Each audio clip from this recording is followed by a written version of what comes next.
نحمدہ ونصلی علی رسولہ الکریم اما بعد قال الامام حجۃ الاسلام الشاہ ولی اللہ دہلوی سر مقادیر الزکوٰۃ و مدتها۔ گزشتہ ہفتے ہم نے کتاب الزکوٰۃ شروع ہوا تھا، باب الزکوٰۃ، اس کا باب نمبر 1 مصالح الزکوٰۃ، کہ زکوٰۃ کی مصلحتیں اور اس کی حکمتیں کیا ہیں۔ سب سے پہلے شاہ صاحب نے ایک علمی قاعدہ بیان کیا تھا کہ زکوٰۃ کی مصلحتیں 2 ہیں۔ ایک مصلحت تو یہ ہے کہ اس کے ذریعے سے تہذیب نفس حاصل کی جاتی ہے، انسانی نفس کو مہذب بنانے کے لیے زکوٰۃ انتہائی ضروری ہے کہ انسان کی داخلی زندگی میں، اس کی شخصی نوعیت میں وہ جیسے اخبات الی اللہ، اللہ کی طرف رجوع کرتا ہے اور اس سے نفس کی تہذیب ہوتی ہے، ایسے ہی تہذیب نفس کے لیے یہ بھی ضروری ہے کہ انسان اپنی محنت و مشقت سے کمائے ہوئے مال کو انسانیت کی خدمت پر خرچ کرے، چونکہ انسانی نفس میں فطری طور پر، طبعی طور پر اس کی ساخت ایسی ہے کہ اس دنیا میں زندگی بسر کرنے کے لیے مال کی محبت پیدا ہو جاتی ہے، تو دلوں میں بخل ہوتا ہے، تو اس بخل کی کمینگی کو دور کرنے کے لیے ضروری ہے کہ یہ انسانیت کی فلاح و بہبود کے لیے مال خرچ کرے۔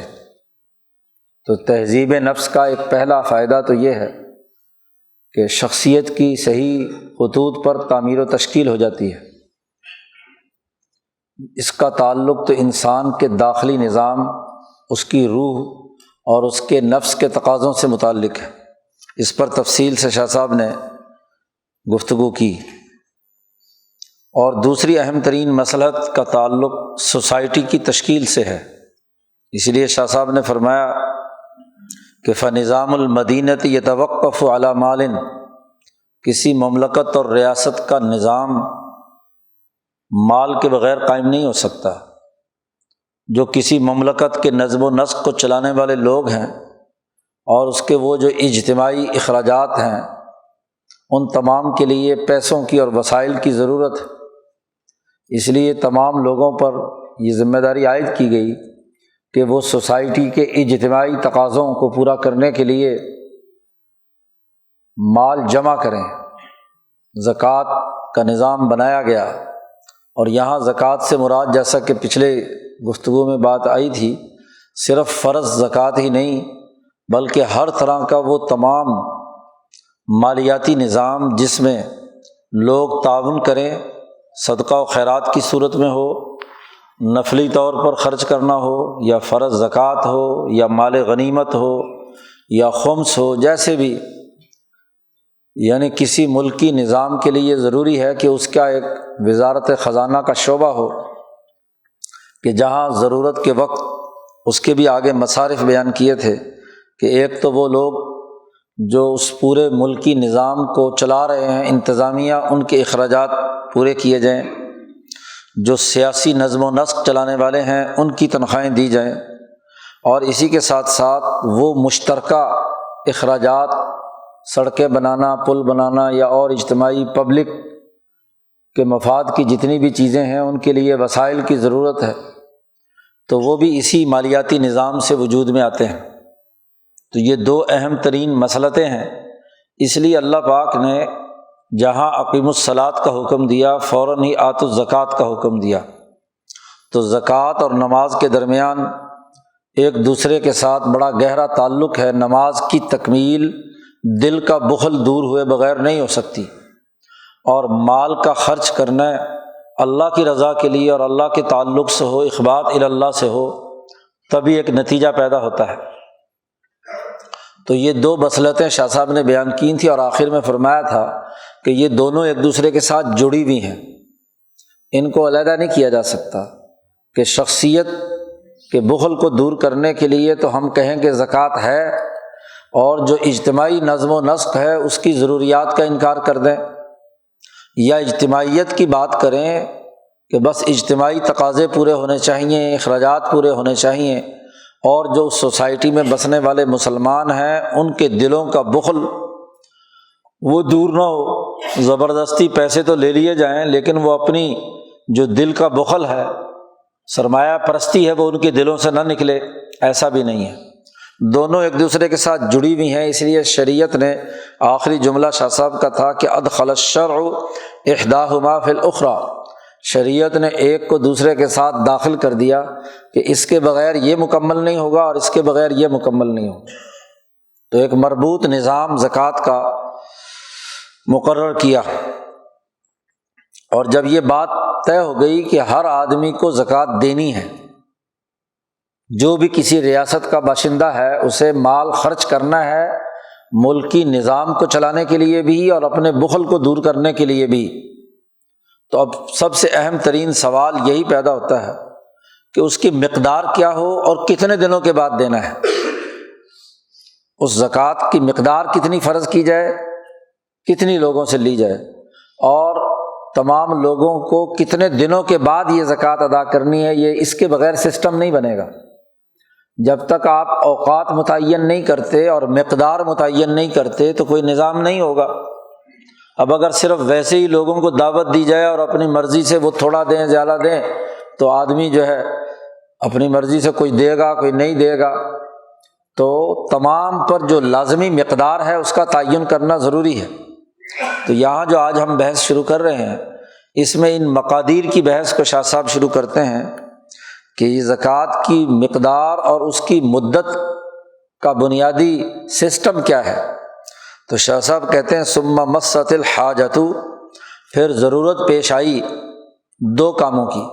ایک تو الی تعیین مقادیر الزکوٰۃ، زکوٰۃ کی مقدار متعین کرنا، اور آگے جا کر اگلے صفحے پر کہا وَإِلَىٰ تَعْیِینِ الْمُدَّةِ، مدت کا متعین کرنا۔ تو دو چیزوں کی لازمی ضرورت پیش آئی سسٹم بناتے وقت۔ تو مقدار متعین کرنے کے لیے شاہ صاحب کہتے ہیں مقدار متعین کرنا کیوں ضروری ہے؟ شاہ صاحب کہتے ہیں اذ لولا التقدیر، اگر تقدیر نہ ہو یعنی مقدار متعین نہ کریں تو بسا اوقات جو مالدار ہے وہ اس کے اندر تفرید کرے گا، وہ کہے گا کہ کم سے کم دی جائے جی، جبکہ سوسائٹی کی ضروریات اس سے زیادہ ہیں۔ وہاں غرباء، فقراء یا ایسے لوگ جو کام کاج نہیں کر سکتے ان کی ضروریات زیادہ ہیں۔ تو ایک طرف جو سرمایہ دار ہے، مال والا ہے، رب المال، یہاں سرمایہ دار سے مراد سرمایہ داری نظام نہیں ہے، یعنی جس نے محنت اور مشقت سے زیادہ مال کمایا ہے وہ تو چاہے گا کہ کم سے کم ہونی چاہیے۔ اور والاعتداء المعتدی، جو حد سے تجاوز کرنے والا ہے، جس نے صدقہ وصول کرنا ہے، وہ کہتا ہے مجھے زیادہ سے زیادہ کیا ہے مال مل جائے۔ تو دونوں طرف سے زیادتی جی ہونے کا امکان ہے، اس لیے یجب،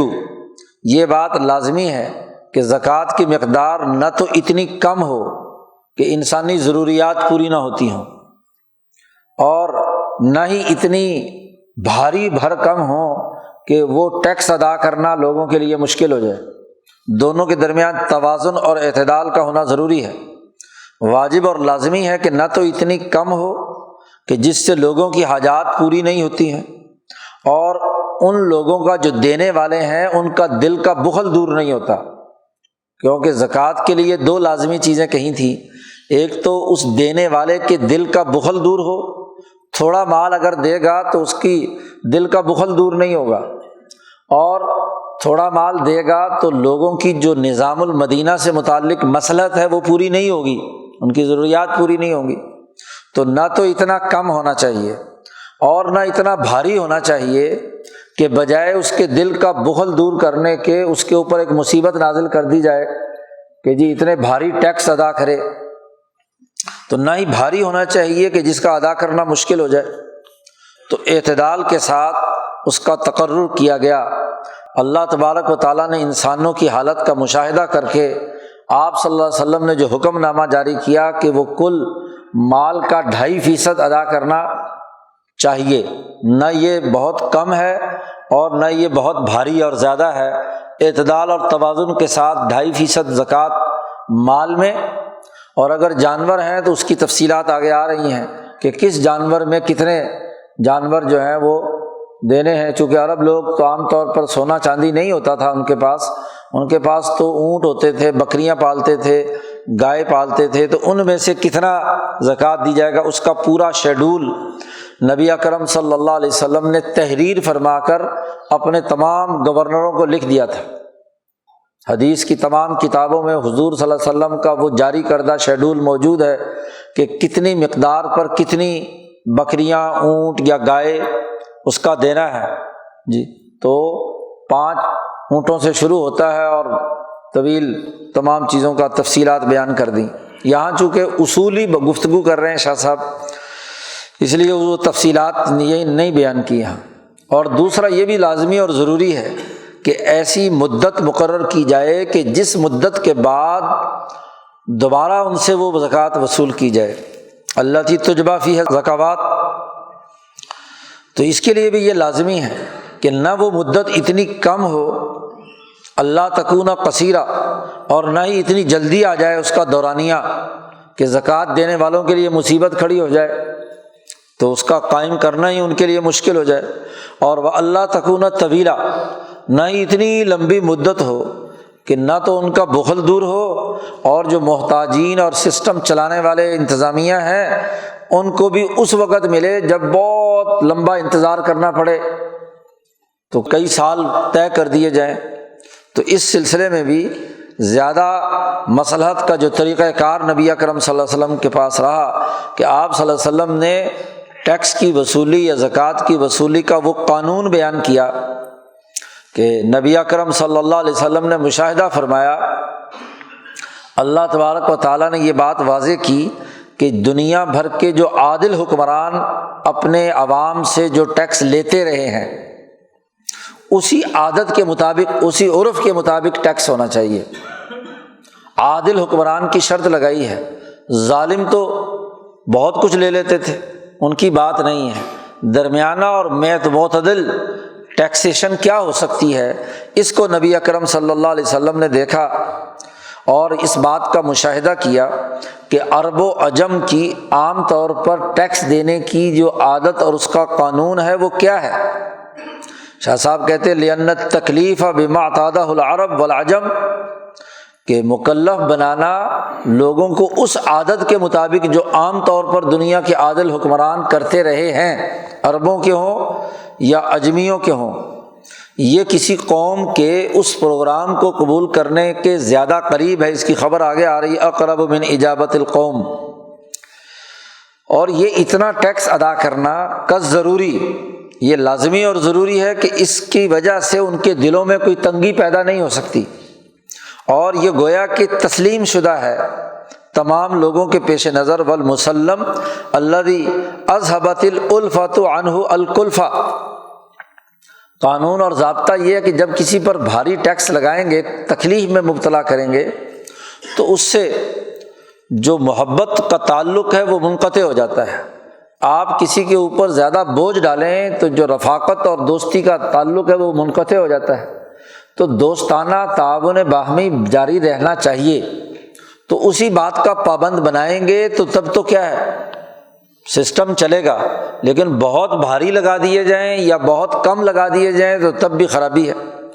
تو قوم انہی چیزوں کو قبول کرتی ہے جو میانہ روی کے ساتھ ہو، اعتدال کے ساتھ ہو، اور جس کے ساتھ ساتھ رحمت اور شفقت کا سلسلہ بھی رہے،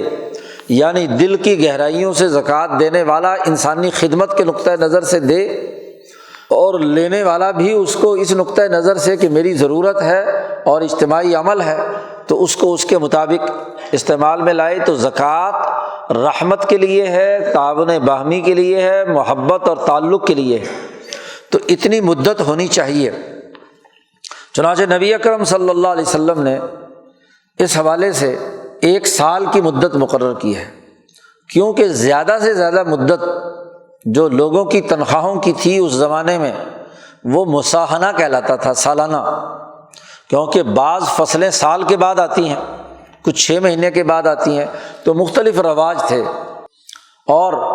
اس سے زیادہ کی بات نہیں۔ اب فصل جب آئے گی، پیداوار ہوگی تو تبھی زکوٰۃ ادا کی جائے گی۔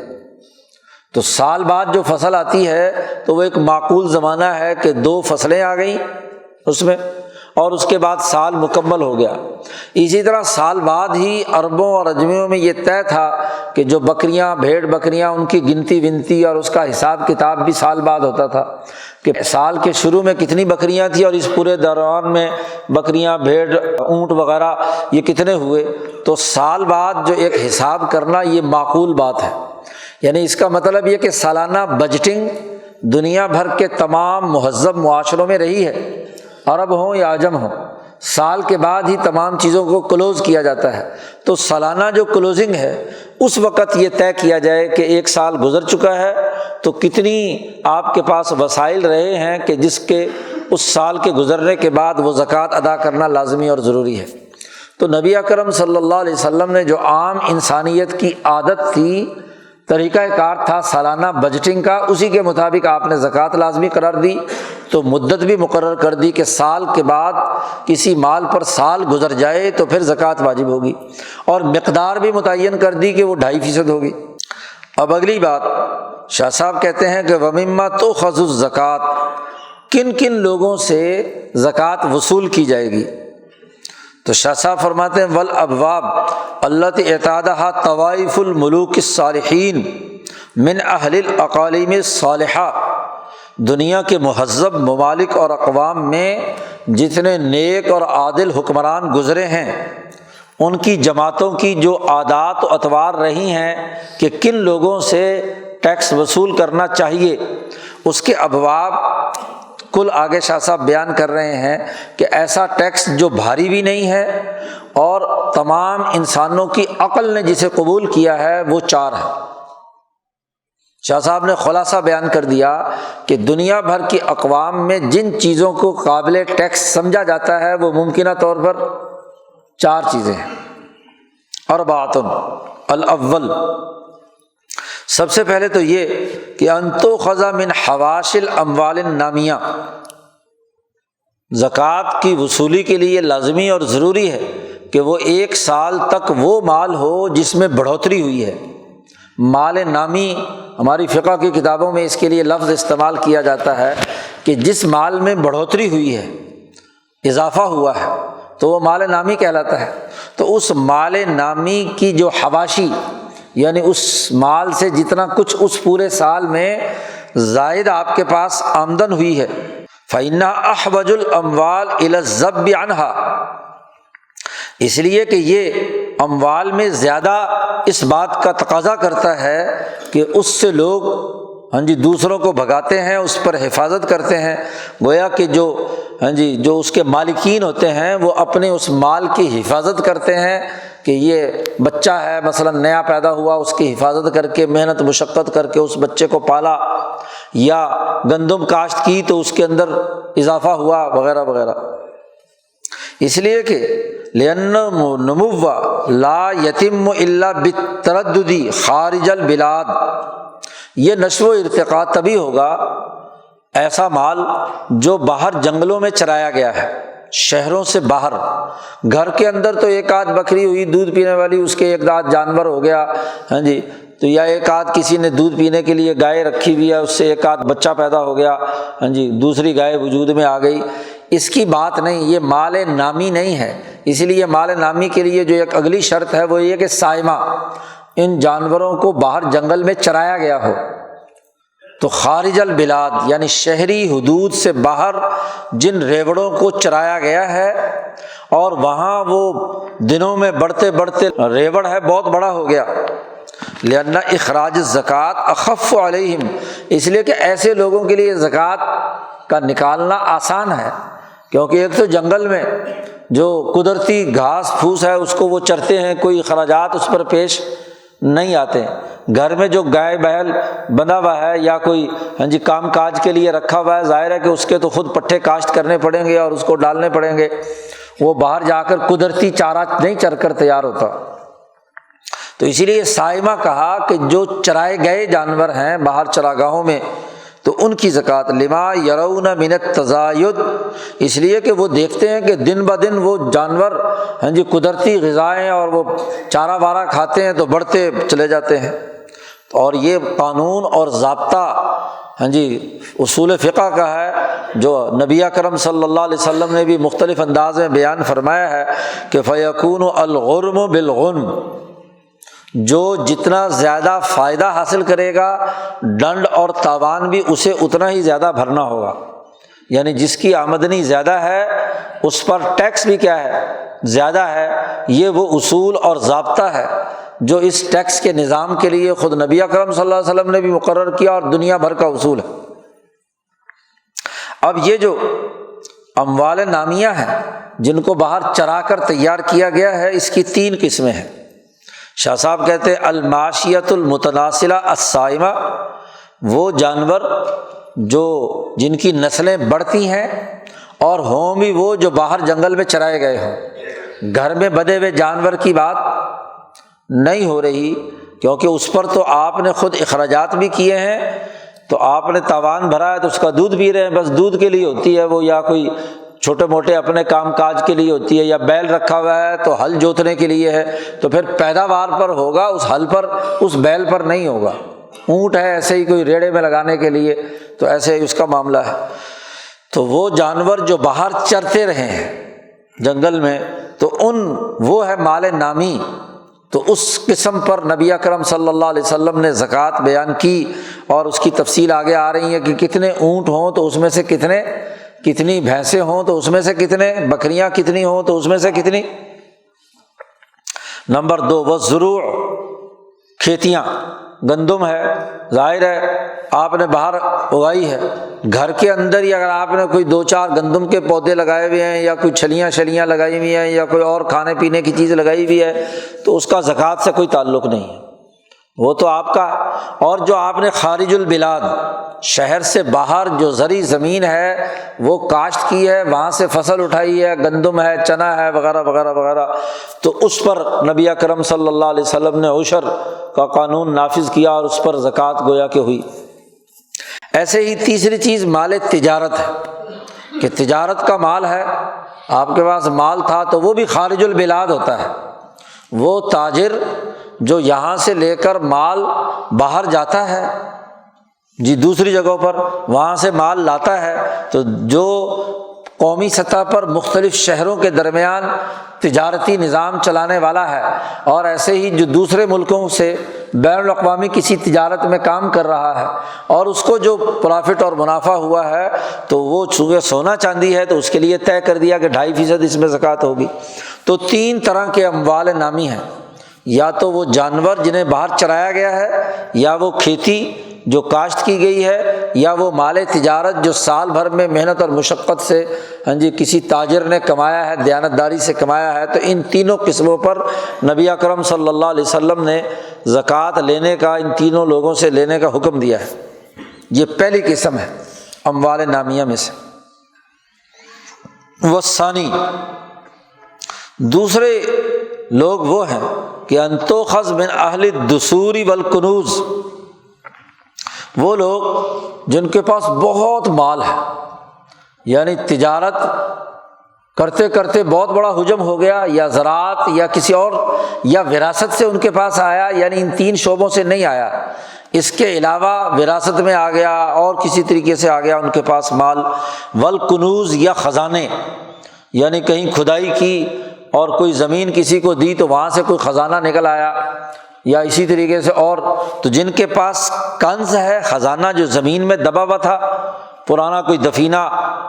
عادی زمین سے قوم عاد کے زمانے کا مل گیا، یا اسی طریقے سے کوئی اور اہل دثور ہے، تو ان کے لیے ضروری اور لازمی ہے کہ ان پر بھی اس کا ایک حصہ وہ دینے کا حکم دیا گیا ہے کہ وہ سرکاری بیت المال کو دے۔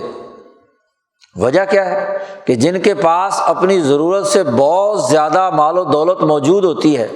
تو انہیں ضرورت ہوتی ہے اس کی حفاظت کی کہ چوروں سے بچائے۔ کہتے ہیں لأنہم احوج الناس الی حفظ الاموال من السراق وقطاع الطریق، کہ راستے کے ڈاکوؤں سے اپنا مال بچائے، یا چور جو نقب زنی کر کے اندر سے مال نکال کر لے گئے تو اس کی سیکورٹی کے اخراجات کرنے کی ضرورت ہوتی ہے۔ اب ان کے اوپر اتنا ہی لازمی ہے کہ وہ اجتماعی معاملات کے لیے پیسے دیں، ایک تو چوروں سے بچ جائیں گے، اور دوسرا یہ ہوگا کہ ان تمام جو سیکورٹی کے اخراجات ہیں جو حکومت سر انجام دے رہی ہے، تحفظ، مال جان مال کا تحفظ کر رہی ہے، تو ان کو ان کے اخراجات کی مد میں زیادہ دینا چاہیے۔ تو ان پر زکوٰۃ جو عام انسان سے، درمیانے کسی تاجر سے یا کسی کاشتکار سے یا کسی چرواہے سے لی جا رہی ہے، تو ان کو اپنے اس زائد مال کا بھی جو کئی سالوں سے اس کے پاس جمع ہے، تو وعلیہم انفاقات، اس پر بھی ان کے اخراجات ہیں۔ لازمی اور ضروری ہے کہ ان کی زکوٰۃ ڈبل ٹربل ہونی چاہیے۔ ان کو زیادہ حکومت اس کے مال کے حجم کو سامنے رکھ کر کہ اتنا مال تمہارے پاس، اتنے کروڑ، اتنے ارب، اتنے فلاں فلاں ہو گئے، اس کے مطابق اتنا مال نکالو فلانی ضرورت کے لیے۔ تو قومی اخراجات کے لیے ان پر ذمہ داری عائد کی جائے گی کہ سوسائٹی میں اگر مسائل ہیں، غربت کے انسانی مسائل ہیں یا کوئی پبلک کام کرنا ہے، تو ایسے مالداروں سے وہ وصول کیا جائے گا۔ اسی کو کہا نبی اکرم صلی اللہ علیہ وسلم نے کہ وفی المال حق سوی الزکوٰۃ، زکوٰۃ کے علاوہ بھی مال پر سوسائٹی کا حق ہے کہ حکومت اگر مناسب سمجھتی ہے کہ اخراجات پورے نہیں ہو رہے، لوگوں کی ضرورتیں پوری نہیں ہو رہی، سوسائٹی میں غربت کے مسائل پیدا ہوئے ہیں، تو لوگوں کی ضروریات ہیں، تو وہ ایسے بڑے بڑے مالداروں سے زکوٰۃ کے علاوہ بھی مال لے، اور جو حکومت اس کے اوپر عائد کرے اس کو ہر حال میں دینا ہے۔ یہ سوسائٹی کا حق ہے اور پوری سوسائٹی پر اسے خرچ کیا جائے گا۔ نمبر 3، تیسرا وہ مال کہ ان تؤخذ من الاموال النافعہ التي ينالها الناس من غیر تعب، کہتے ہیں کہ ایسے اموال جو بڑے نفع بخش ہوتے ہیں لیکن لوگوں کو حاصل ہوتے ہیں بغیر کسی محنت اور مشقت کے، من غیر تعب، کوئی تھکاوٹ نہیں ہوئی۔ مثلا جاہلیت کے زمانے کا کوئی خزانہ نکل آیا اچانک، اسی طریقے سے وجواہر العادیین، عربوں میں عادیین ان لوگوں کو کہتے ہیں جو قوم عاد کے زمانے کے ہیں، کیونکہ قوم عاد عربوں میں سے تھی، اور اس قوم عاد پر جب اللہ کا عذاب آیا تو چونکہ اس سے پہلے یہ بڑے خزانوں کے مالک تھے، بڑی ان کی شاندار محلات تھے، بڑا مال و دولت تھا، تو مختلف جگہوں پر جہاں جہاں بھی جس زمین پر یہ قابض ہوتے تھے تو فالتو خزانہ زمین میں دباتے رہتے تھے۔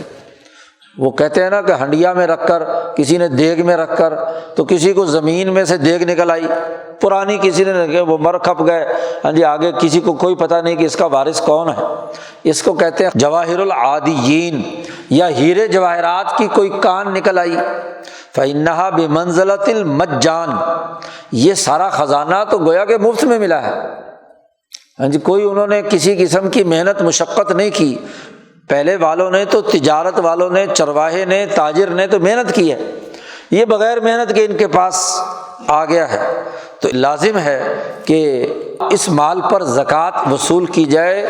کم از کم کل دولت کا 5واں حصہ سرکار کو دینا ضروری ہے۔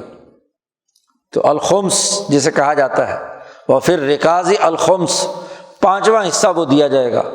اور اگر ضرورت ہو تو ریاست اس خزانے پر خود بھی قبضہ کر سکتی ہے اور اس کا کچھ حصہ اس کے نکالنے کی محنت کی وجہ سے اسے دے سکتی ہے۔ یا اسی طریقے سے بڑی بڑی کانیں ہیں کسی چیز کی، تو اس کے مطابق بھی ریاست فیصلہ کر سکتی ہے کہ پوری کان محنت اور مشقت کرنے والے کو کچھ حصہ دے کر سرکار اپنی ملکیت میں لے لے۔ تو وہ ایسے وسائل یہ بھی کیا ہے، ریاست کے پاس، حکومت کے پاس آئیں گے۔ نمبر 4 اور آخری درجہ یہ بھی ہے کہ چونکہ بخل دور کرنا ہے اور اجتماعی تعاون باہمی کی تربیت دینی ہے کہ مملکت کے نظم و نسق کو چلانے میں ہر آدمی حصے دار ہو، تو وہاں چوتھی بات یہ ہے کہ جو کمانے والے لوگ ہیں، مزدور ہیں، کسان ہیں، کام کاج کرنے والے ہیں، اور کما کر ایک اچھی خاصی مقدار سال بھر میں کما لیتے ہیں، تو ان کے اوپر ٹیکس لگانا، ان تلزم ضرائب علی رؤوس الکاسبین، جو کمانے والے ہیں ان کے سروں پر ٹیکس زکوٰۃ کے علاوہ، مثلاً تاجر ہیں، کاشتکار ہیں، یا اسی طریقے سے، یعنی یہ گویا کہ جو دولت کا ٹیکس ہے، ویلتھ ٹیکس جسے کہنا چاہیے، تو یہ ان کے اوپر لازمی ہے کہ وہ کچھ نہ کچھ حصہ اپنے اپنے تناسب سے، جو جتنی پراپرٹی کا مالک ہے، جتنے وسائل کا مالک ہے، اس کا کچھ حصہ اجتماعی نظام کے اندر داخل کرے، سرکار کے پاس جمع کرائے، تاکہ اجتماعی نظم و نسق میں اس کو خرچ کیا جائے۔ فإنہم عامۃ الناس، اور یہ چونکہ عام لوگ ہوتے ہیں اور اکثریت انہی کی ہوتی ہے۔ وَإِذَا جُبِيَ مِن كُلِّ مِنْهُمْ شَيْءٌ يَسِيرٌ، تو جب ان سے کوئی ٹیکس وصول کیا جائے گا تو كَانَ خَفِيفًا عَلَيْهِمْ، وہ بہت تھوڑا ہوگا، اس کی مقدار بہت تھوڑی ہونی چاہیے۔ عظیم الخطر فی نفسہ، لیکن وہ تھوڑا بھی اس مزدور اور کسان کو زیادہ لگے گا کہ بہرحال اس کی اپنی آمدن یا اس کے وسائل کے اعتبار سے وہ کم ہے، اور اس میں صرف اجارہ دار، حکمران اور تاجر ہی یہ نہ کہیں کہ جی ہم ہی حصہ ڈالتے ہیں باقی لوگ نہیں ڈال رہے، تو عوام کو بھی ٹیکس دینا ہوگا، اجتماعیت کے نظم و نسق کے لیے، انتظامی اخراجات کے لیے انہیں بھی اپنا اس کے اندر اجتماعی بیت المال میں حصے دار بننا ہوگا۔ یہ 4 چیزیں ہیں ٹیکسیشن کے لیے، 4 باب ہیں، اس کی بنیاد پر اجتماعی طور پر مال اکٹھا کیا جائے گا، اور اس مال کا ذمہ دار حکمران ہے کہ وہ ٹھیک ٹھیک اس کو خرچ کرنے کے لیے اس کے مواقع پر خرچ کرے گا، ذاتی گلچھرے اڑانا اور طبقاتی اور اپنے گروہوں کو نوازنے کی اجازت نہیں ہوگی۔ عمر فاروق حکمران بنے تو پہلے دن ہی خطبہ ارشاد فرمایا کہ دیکھو لوگوں سنو، تمہارا حق ہے کہ تم مجھ سے پوچھو کہ بیت المال میں، خزانے میں کتنا مال آیا، کتنا ٹیکس آیا، کتنی زکوٰۃ آئی، اس کا حساب کتاب پوچھنا تمہاری ذمہ داری ہے، اور میری ذمہ داری یہ ہے کہ تم مجھ سے یہ پوچھو کہ یہ جو بیت المال میں رقم آئی ہے، خزانہ آیا ہے، یہ کہاں کہاں میں نے اسے خرچ کیا۔ تو آمد و خرچ کا حساب کتاب لینا عوام کا حق ہے کہ ہم نے جو ٹیکس دیا ہے، زکوٰۃ جمع کرائی ہے، جو ہمارا مال آیا ہے، اس مال کا پورا حساب و کتاب کیا ہے۔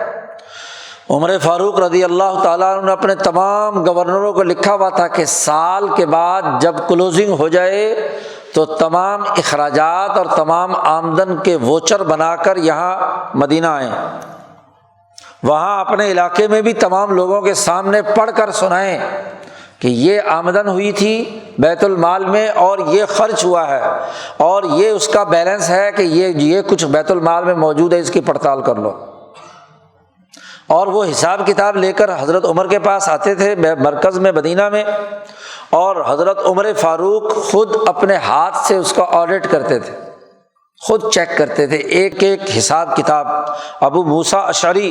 رضی اللہ تعالیٰ عنہ یمن کے گورنر تھے، وہ حساب کتاب بنا کر لائے، انہوں نے ایک بڑا اچھا منشی رکھا ہوا تھا، پورا حساب کتاب بڑا صاف شفاف ایک ایک پائی کا حساب لائے۔ حضرت عمر نے چیک کیا اور بڑی تعریف کی کہ بہت اچھے طریقے سے تم نے مالیاتی نظم و نسق اور یہ سارا نظام بنایا ہے۔ اور پھر حضرت ابو موسیٰ اشعری سے کہا کہ جاؤ مسجد نبوی میں، بلال سے کہا کہ اعلان کر دو پورے مدینے میں الصلاۃ جامعہ۔ جب کوئی اہم اجتماعی مشورہ یا کام ہوتا تھا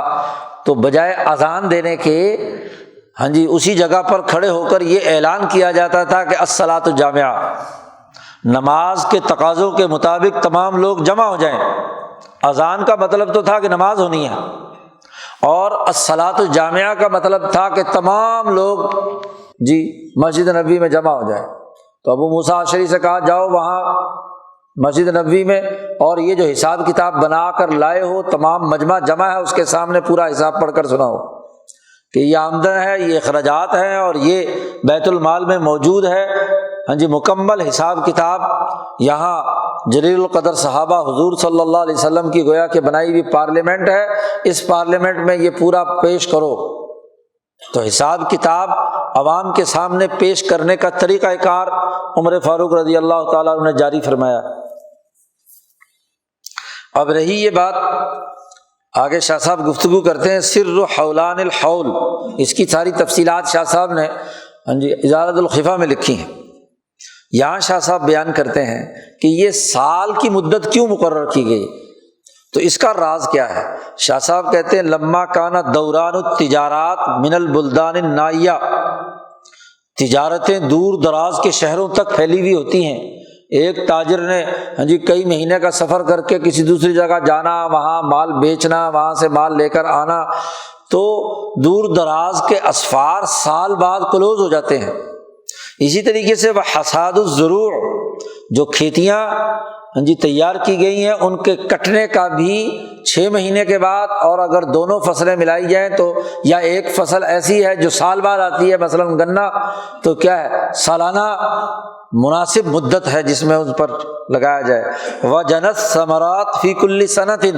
ایسے ہی پھلوں کی چنائی کھجور ہے سال کے بعد آتی ہے۔ تو وہی اعظم انواع الزکوٰۃ، زکوٰۃ زکاتوں کی اقسام میں سب سے بڑی 3 ہی قسمیں ہیں، تجارت سے ہو، زراعت سے ہو، اور سال کے بعد جانوروں کے پالنے پوسنے سے تعلق رکھتا ہو، تو یہ زکوٰۃ کا سب سے زیادہ حجم اسی پر ہے۔ تو اس لیے اس کی تقدیر مقرر کی گئی الحول لہا، 1 سال، اس لیے کہ اس میں چاروں موسم آ جاتے ہیں۔ سال کے بعد جتنی بھی فصول ہے چاروں موسم، گرمی سردی بہار اور دوسرا موسم، چاروں موسم آگے پاچھے، فصل خریف فصل ربیع وغیرہ وغیرہ سب آ جاتی ہیں۔ وَهِيَ مَظِنَّةُ النُّمَاءِ، اور یہ ایک مدت 1 سال کی یہ فصلوں کی نشو و نما میں بہت اہم کردار ادا کرتی ہے۔ وَهِيَ مُدَّةٌ صَالِحَةٌ لِمِثْلِ هَذِهِ التَّقْدِيرَاتِ، اس طرح کی مدت مقرر کرنے میں یہ مدت بڑی درمیانے درجے کی ہے اور بہت اچھی ہے۔ پھر نبی اکرم صلی اللہ علیہ وسلم نے یہ بھی فرمایا کہ جو آدمی جس سطح کا کام کر رہا ہے اس سے اسی کی پیداوار میں سے حصہ لیا جائے گا۔ جو کاشتکار ہے اس نے فصل اٹھائی ہے، گندم چنا جو بھی، تو یا کھجور، تو اس میں سے کھجور ہی لی جائے گی۔ جو کاروبار تجارت کرتا ہے تو ظاہر ہے کہ اس کے پاس سامان ہے تو سامان میں سے لے لو، اور اگر سامان نہیں ہے کیش کی شکل میں ہے تو پھر کیش لیا جائے گا۔ اسی طرح جو جانور چرانے والے ہیں ان سے جانوروں میں سے جانور لینا ہے، کیونکہ عرب کے وہاں معاشرے میں سونا چاندی بہت کم لوگ رکھتے تھے، تو اب بیچارہ ایک چرواہا جو ہے اس کے پاس پیسے کہاں سے آئیں گے کہ آپ کہو کہ جی یہ بکری بیچ کر مجھے پیسے دو؟ نہیں، بکریاں چرا رہا ہے تو ہر 40 بکریوں پر 1 بکری دینی ہے بس، تو بکری لے لی۔ اونٹ چرا رہا ہے تو 5 اونٹوں پر 1۔ اسی طرح یہ پورا کا پورا حساب کتاب نبی اکرم صلی اللہ علیہ وسلم نے بتلا دیا۔ تو شاہ صاحب کہتے ہیں والاسہل والاوفق بالمصلحۃ، زیادہ آسان اور مصلحت کے زیادہ موافق بات یہ ہے کہ زکوٰۃ اسی جنس سے وصول کی جائے جس میں سے کیا ہے وہ چیز نشو و نما پا کر آگے بڑھی ہے۔ فتؤخذ من کل سرمۃ من الابل ناقہ، اونٹوں کی ایک خاص جماعت میں سے اتنی تعداد اور مقدار ہو تو اس میں سے 1 اونٹنی لینی ہوگی، اور ایسے ہی من کل قطیعۃ من البقر، گائے کی ایک خاص مقدار مقرر کر دی، ان میں سے 1 گائے، ومن کل سلۃ من الغنم شاۃ، بکریوں کا ایک ریوڑ، کوئی 40 بکریاں ہیں ان پر ریوڑ ہے تو اس پر 1 بکری۔ تو اس طرح یہ جو مدت مقرر کی اور زکوٰۃ بھی وصول کی وہ اسی جنس سے جس جنس میں اضافہ ہوا ہے۔ شاہ صاحب فرماتے ہیں کہ یہ زکوٰۃ مقرر کرنے کے لیے حد مقرر کی کہ اتنی تعداد ہو تو یہ ہوگا حدود الماشیہ والزروع والتجارہ والکنز۔ تو یہ اس کے لیے جو حد مقرر کی ہے نبی اکرم صلی اللہ علیہ وسلم نے، اس کا بنیادی قانون اور ضابطہ کیا ہے؟ ثم وجب، پھر یہ واجب ہے کہ ان یعرف کل واحد من ہذہ، ان میں سے کتنی بکریوں، کتنے اونٹوں، کتنی گایوں، کتنی فصلوں اور کتنی مقدار پر کیا چیز ہوگی، اس کے پہچاننے کا ایک قانون اور ضابطہ ہے جو کئی دفعہ شاہ صاحب پیچھے حجت اللہ میں بیان کر چکے ہیں۔ یہ فقہ کا بنیادی قانون اور ضابطہ ہے کہ بالمثالی والقسمتی والاستقرائی، یہ قانون اور ضابطہ ہے کہ کسی چیز کی حقیقت اگر معلوم کرنی ہو تو اس کا طریقہ یہ ہوتا ہے کہ اس کے جتنے ممکنہ آپشن ہیں وہ لکھ لیے جائیں، استقراء کیا جائے کہ یہ جو شعبہ ہے زندگی کا، یہ جو کام ہے، اس کے کل کتنے مراحل اور کتنے ممکنہ پہلو ہو سکتے ہیں، تو تمام ممکنہ پہلو لکھے جائیں۔ مثلاً وہاں مثال میں بات سمجھائی تھی کہ سفر ہے، سفر پر قصر کا حکم دیا ہے کہ جب سفر میں آدمی ہو تو نماز 4 کے بجائے 2 رکعت پڑھے گا۔ اب سفر تو 2 قدم چلنے کو بھی کہتے ہیں، سفر تو سیر سپاٹے کرنے کے لیے شہر سے باہر گیا، کوئی فصلوں میں 2-4 میل گھوم کر آیا تو یہ بھی سفر ہے۔ تو لفظ سفر کے جتنے ممکنہ آپشن تھے وہ لکھ لیے گئے مثلاً، اور پھر دیکھا گیا نبی اکرم صلی اللہ علیہ وسلم کے اعمال کو، صحابہ کے اعمال کو، کہ آپ صلی اللہ علیہ وسلم نے کتنی مدت پر جا کر آپ نے نماز جو ہے وہ قصر کی ہے، کتنی مدت کی نیت، تو ان آپشن جو ہے وہ سامنے رکھ لیے اور اس اصول کو سامنے رکھا تو دیکھا کہ کیا سیر کو بھی سفر کہیں گے؟ سفر تو نہیں ہو سکتا۔ سفر تو وہ ہے جس سے آدمی گھر سے باہر گزارے، اتنی مدت پر پہنچ جائے کہ اگر پیدل چلنا ہو تو کم از کم 3 راتیں ایسی ہوں کہ جس سے آنے جانے میں اسے لگ رہے ہیں، تو وہ چونکہ 8 گھنٹے صرف کام کرنا ہے اور پیدل چل کر اگر کسی جگہ پر جاتا ہے تو اتنی مدت سفر ہونی چاہیے، تو ایک دن میں 16 میل چل سکتا ہے آدمی۔ ایک بیچارہ قافلہ جب چلتا ہے سفر میں تو قافلہ جیسے جس رفتار سے چلتا ہے تو 8 گھنٹے 24 گھنٹے میں کام کے لیے اللہ نے مقرر کیے ہیں، فجر سے لے کر ظہر تک۔ اسی لیے اللہ تبارک و تعالیٰ نے ظہر کے بعد ایسی نمازیں رکھی ہیں کہ تو چل میں آیا، کہ ابھی ظہر ختم ہوئی، ابھی عصر ختم ہوئی، جا کے مغرب ختم ہوئی، عشاء، بندہ نمازیں ہی پڑھتا رہتا ہے۔ تو کام کے اوقات جو ہے صرف یہ 2 رکھے ہیں کہ فجر سے لے کر جیسے ہی فجر ہو اور وہ ظہر پڑھتے رہ، یہ 8 گھنٹے بنتے ہیں۔ اس لیے شاہ ولی اللہ صاحب کہتے ہیں کہ دنیا میں مہذب معاشرے 8 گھنٹے کام کرتے ہیں، 8 گھنٹے سوتے ہیں، اور 8 گھنٹے عبادات کے اور انسانیت کے ساتھ رشتہ داروں سے گپ شپ لگانے کے، کوئی ایک دوسرے کی دلجوئی اور کوئی کسی کی عیادت کرنی ہو، کچھ کرنا ہو اس کے لیے۔ لیکن یہ سرمایہ دار معاشرے ایسے ہو گئے کہ جناب والا وہ 8 گھنٹے نام کو تو بنا دیے لیکن کام 12 گھنٹے لیتے ہیں، نہ رشتوں کے حقوق کا پتہ، نہ نماز کی ہوش، نہ کچھ۔ اسی طریقے سے یہاں زکوٰۃ کہ کتنی آپشن ہو سکتے ہیں امور کو سر انجام دینے کے لیے، بالمثالی والقسمتی والاستقرائی،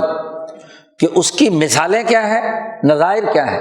ان کو سامنے رکھنا کہ کن کن مرحلوں پر نبی اکرم صلی اللہ علیہ وسلم نے زکوٰۃ لی، کس کس سے لی، وہ ساری مثالیں اور نظائر سامنے رکھی جائیں۔ پھر استقراء کیا جائے، اس کا ڈیٹا جمع کیا جائے کہ لفظ زکوٰۃ ممکنہ طور پر کن کن چیزوں پر آئے گا، پھر استقراء کیا جائے اور اس استقراء کے ذریعے سے تقسیم کر کے طے کیا جائے کہ کیا یہ بھی زکوٰۃ میں آ سکتی ہے، یہ بھی آ سکتی ہے، یہ بھی آ سکتی ہے، مثلاً ہفتہ وار، مثلاً 1 مہینہ، مثلاً 6 مہینے، مثلاً سال، مثلاً 2 سال، 4 سال، مدت کی بہت ساری، لفظ مدت جو ہے اس کی بہت ساری قسمیں ہو سکتی ہیں۔ لیکن جب ہم نے تمام آپشن پر غور کیا اور اس اصول کی روشنی میں غور کیا کہ نہ تو لمبی مدت ہونی چاہیے نہ بالکل کم مدت ہونی چاہیے، تو ہمیں اس قانون سے پتہ چل گیا،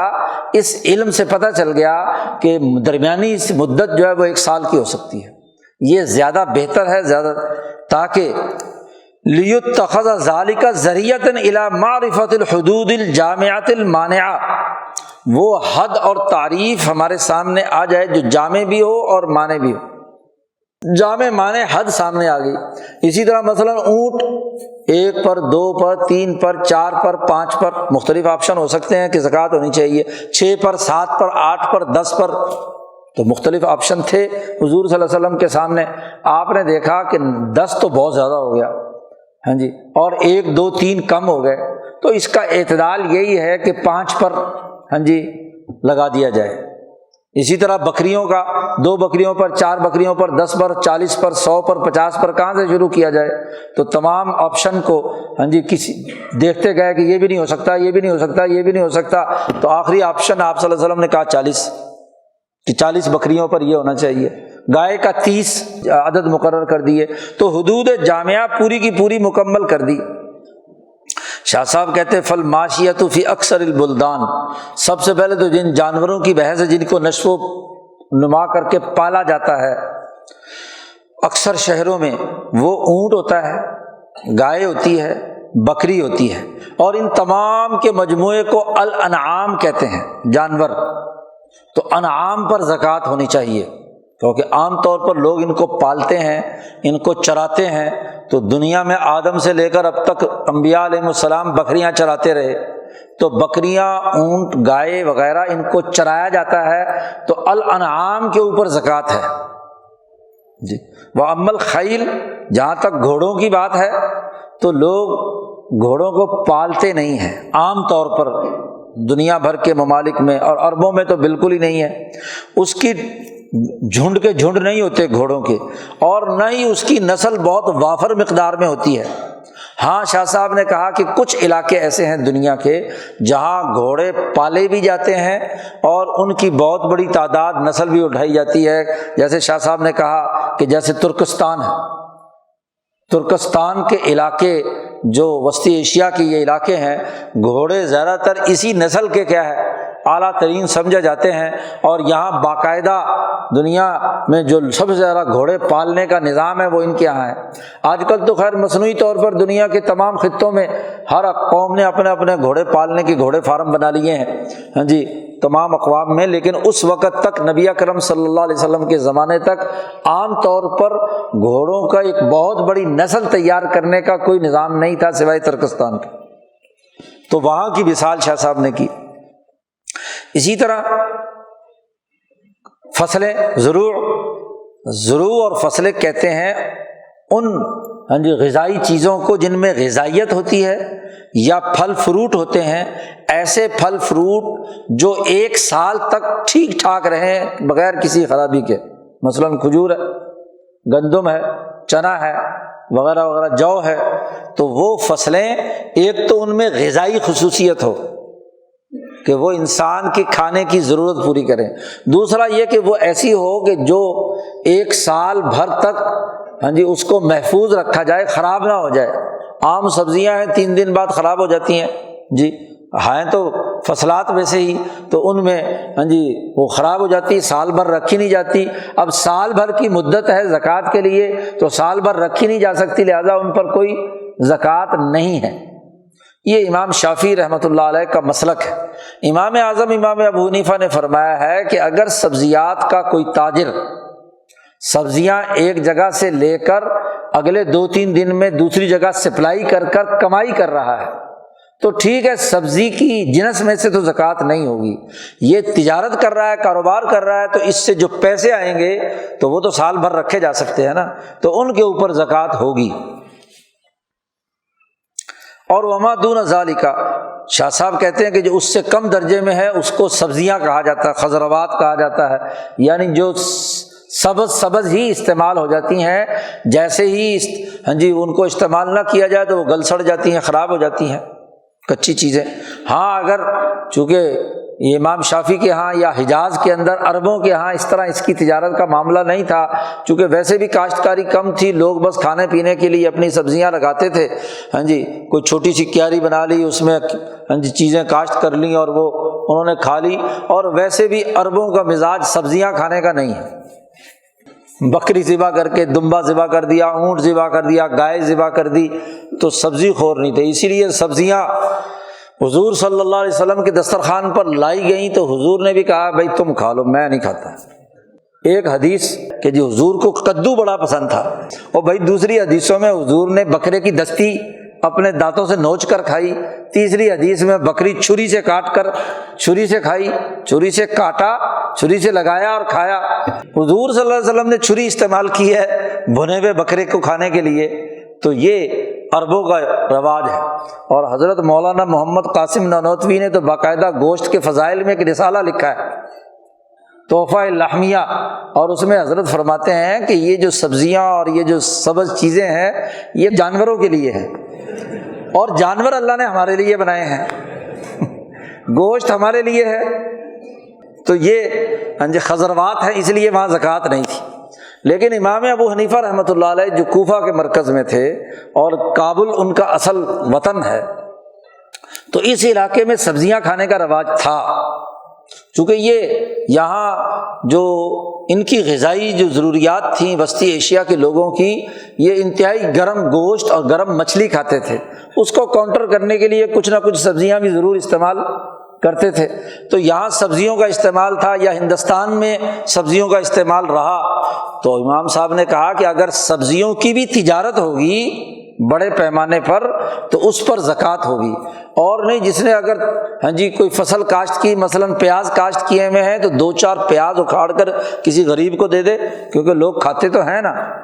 تو کچھ نہ کچھ دیا جانا چاہیے۔ اس لیے امام ابو حنیفہ کے نزدیک کہا کہ جو سبزی خوری بھی کریں تو اس پر بھی زکوٰۃ دیں۔ امام شافعی نے تو سرے سے انکار کر دیا کہ سبزیوں پر کوئی زکوٰۃ ہی نہیں ہے، وہ تو ویسے ہی کھانے پینے کی چیز ہی نہیں ان کے خیال، وہ تو شاید تفقع کے لیے، بس ذائقہ بہتر کرنے کے لیے ہے۔ اس لیے نبی اکرم صلی اللہ علیہ وسلم نے فرمایا کہ جو آدمی کچا پیاز اور کچا لہسن کھا کر ہماری مسجد میں آئے تو وہ ہماری مسجد میں نہ آیا کرے۔ والتجارت، اور تیسری چیز جو ہے جس پر زکوٰۃ لازمی قرار دی وہ تجارت ہے، اور تجارت اس بات کا نام ہے کہ آدمی ایک مال خریدا ایک جگہ سے اور دوسری جگہ پر بیچا، تو درمیان میں جو اس نے منافع کمایا، یرید ان یربح فیہ، اگر تو اتنی ہی قیمت پر بیچ دیا تو ظاہر ہے کوئی پرافٹ نہیں آیا، لیکن اس نے اپنی محنت اور مشقت اس میں داخل کر کے کہ اس نے ایک جگہ سے مال اٹھایا دوسری جگہ پر لایا اور وہاں اس نے بیچا، محنت اور مشقت کی ہے، اس پر اس نے منافع کمایا، تو اس منافع کے اوپر زکوٰۃ اسے دینی ہے۔ یرید ان یربح فیہ اذ من ملک بہبۃ او میراث واتفق انہ باعہ فربح لا یسمى تاجرا، جس آدمی کو گفٹ ملا ہے یا وراثت سے اس کی والدین یا اس کی وارثوں سے اسے کوئی چیز ملی ہے، یا اتفاقاً کوئی چیز بیچی اور اس پر اسے کچھ پرافٹ مل گیا، گھر کی کوئی چیز تھی اس کو ضرورت نہیں تھی، وہ 100 روپے میں خریدی تھی، آگے ریٹ بڑھ گیا زیادہ میں بیچ دیا، تو منافع تو اس پر ہوا ہے، لیکن اس کو تاجر نہیں کہتے۔ تاجر تو وہ ہوتا ہے جو منافع کے لیے چیزوں کی خرید و فروخت کا کام کرتا ہے، لہذا تاجر پر زکوٰۃ ہے، ان پر زکوٰۃ نہیں ہے۔ ایسے ہی والکنز، اور خزانہ جسے کہا گیا وہ عبارت ہے ایک بہت بڑی مقدار سونے اور چاندی کی جو ایک لمبی مدت تک کسی آدمی کے پاس محفوظ ہو، مدت طویلہ 10 15 20 25 سال گزر گئے، وراثت سے ملا تھا یا ہبہ تھا یا مثلاً کمایا ہی تھا اور وہ خزانہ بنا کر اس نے رکھا ہوا ہے، یا دفینہ کہیں سے ملا تھا اسے۔ وَمَثَلُ عَشْرَةِ دَرَاهِمْ وَعِشْرِينَ دِرْهَمًا لَا يُسَمَّى كَنْزًا، یہ تھوڑے موٹے پیسے اگر کوئی رکھے ہوئے ہیں کہیں بٹوے شٹوے میں، کوئی 10 درہم کوئی 20 درہم کوئی تھوڑے بہتے پیسے، یعنی 200 درہم سے کم اگر پیسے رکھے ہوئے ہیں، ویسے بھی ضروریات کے لیے کہ اچانک خرچہ آ جائے، تو 7.5 تولے سونے سے کم اگر سونا گھر میں استعمال یا ویسے رکھا ہوا ہے تو اس کو کنز نہیں کہیں گے، اگرچہ وہ کئی سالوں تک پڑا رہے، وَإِن بَقِيَ سِنِينَ۔ اسی طرح باقی وہ تمام چیزیں جو انسان کے زیر استعمال ہیں، کپڑے ہیں، مکان ہے، کوئی سواری ہے وغیرہ وغیرہ، تو سائر الامتعاء لا یسمى کنزا، اس کو بھی خزانہ نہیں کہتے۔ وَإِن کثرت، اگرچہ کتنا ہی کیوں نہ ہو، کیونکہ آپ نے ضرورت کے لیے چیز رکھی ہے، کسی بھی وقت ضرورت پڑ سکتی ہے، کچھ رضائی بستر یا کپڑے ایسے رکھے ہوئے ہیں کہ جن کی سال بعد ضرورت پیش آتی ہے سردیوں وردیوں میں، یا کوئی مہمان کبھی آ گیا تو اس کے انتظام کے لیے آپ نے استعمال کے لیے چیزیں رکھی ہیں، تو اب ان تمام کا حساب کتاب کر کے زکوٰۃ، وہ کنز نہیں ہے، خزانہ نہیں ہے۔ اور والذی یغدو ویروح، ولا یکون مستقرن، اور وہ جو آپ نے روٹی صبح کھائی شام کھائی، صبح آیا شام کو چلا گیا، یا رات کو آپ نے کمائی کی اگلے دن ساری جو آپ کی کمائی تھی وہ خرچ ہو گئی، تو یہ مستقل نہیں ہے۔ جب مستقل نہیں تو خزانہ نہیں ہے، جب خزانہ نہیں ہے تو اس پر کوئی زکوٰۃ نہیں ہے، وہ تو آئی اور آپ نے ضرورت پوری کی، معاملہ ختم ہو گیا۔ شاہ صاحب فرماتے ہیں یہ وہ بنیادی مقدمات ہیں، وَهَذِهِ الْمُقَدَّمَاتُ تجری مجرى الاصول المسلمہ فی باب الزکوٰۃ، یہ وہ اصول مسلمہ ہیں، بنیادی مقدمے ہیں جو زکوٰۃ کے باب میں مسلمہ اصولوں کو جاری کرتے ہیں کہ سال بعد زکوٰۃ ہوگی، اتنی مقدار ہوگی، یہ شعبے ہوں گے، یہ ابواب ہوں گے۔ ثم اراد النبی صلی اللہ علیہ وسلم ان یضبط المبہم منها بحدود معروفۃ عند العرب، پھر نبی اکرم صلی اللہ علیہ وسلم نے ان مقدمات اور ان اصولوں کی روشنی میں آپ صلی اللہ علیہ وسلم نے ہر زکوٰۃ کے باب سے ہر وہ چیز جو مبہم تھی اس کو منضبط کر کے بیان کر دیا،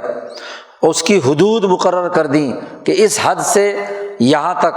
اور یہ مثلاً وقت مقرر کر دیا، مدت مقرر کر دی، اور اس سے متعلق زکوٰۃ سے متعلق جتنے مسائل نبی اکرم صلی اللہ علیہ وسلم سے پوچھے گئے ان کو بیان کر دیا۔ پھر زکوٰۃ کے فضائل اور زکوٰۃ نہ دینے کی جو عذاب کی شکلیں ہیں وہ نبی اکرم صلی اللہ علیہ وسلم نے تفصیل سے بیان کی کہ مال خرچ کرنے کی کیا فضیلت ہے، کیا انعام ہے، دنیا میں کیا ہے اور آخرت میں کیا ہے۔ ان تمام حدود کو مقرر کر کے ایک مکمل سسٹم بنا دیا، اور وہ حدود مقرر کی جو ہر باب میں عربوں کے ہاں پہلے سے ہی قابل استعمال تھیں، ان کے ہاں استعمال کی جاتی تھیں، یعنی اچھا سمجھا جاتا تھا مال کے خرچ کرنے کو، اور بخل کو برا سمجھا جاتا تھا، کیونکہ ابراہیم علیہ السلام کے دین کی یہ بنیادی تعلیمات تھیں۔ تو وہاں سے یہاں تک ہوتے ہوتے اس کے مطابق جو ہے نبی اکرم صلی اللہ علیہ وسلم کے زمانے میں جو اس میں تغیر و تبدل ہوا تھا، آپ نے وہ تغیر و تبدل ختم کر کے، تحریف ختم کر کے اس کو اصل اصول اور ضابطے پر مرتب اور مدون کر دیا۔ یہ نبی اکرم صلی اللہ علیہ وسلم نے اس کا پورا نظام بنایا۔ تو یہ پہلا باب یہاں مکمل ہو گیا ہے۔ اگلا باب، باب فضل الانفاق و کراہیت الامساک۔ اللہم صلی